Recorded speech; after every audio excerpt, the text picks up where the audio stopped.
Vincent Paul Abate. Lawrence Christopher Abel. Alana Abraham. William F. Abrahamson.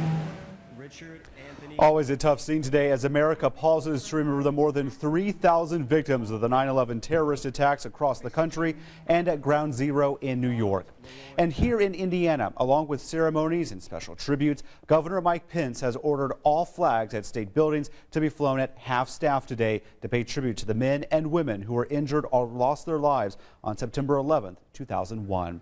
Good afternoon. Thanks for joining us here at noon. I'm Matt McCutcheon in today for Scott Swan. Our coverage begins right now with Dave Wagner near Ground Zero in New York City, where thousands died, and today thousands are remembering. 14 years after the world stopped, watched, and mourned, grief remains at Ground Zero.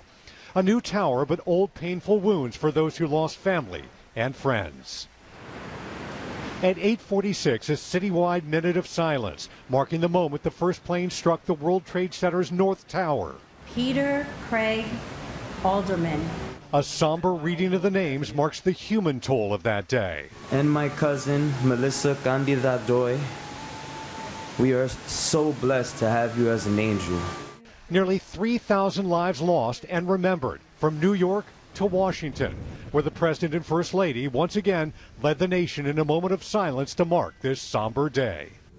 And at a field near Shanksville, Pennsylvania, where on Thursday the National Park Service opened a visitor's center in that field with 40 memorial groves, one for each of the passengers and crew members who died.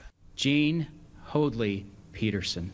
As this small town commemorates a tragedy that hit home, the September 11th Memorial Museum has welcomed nearly 3 million visitors since it opened last year. Museums, memorials, and memories. Jasper Baxter.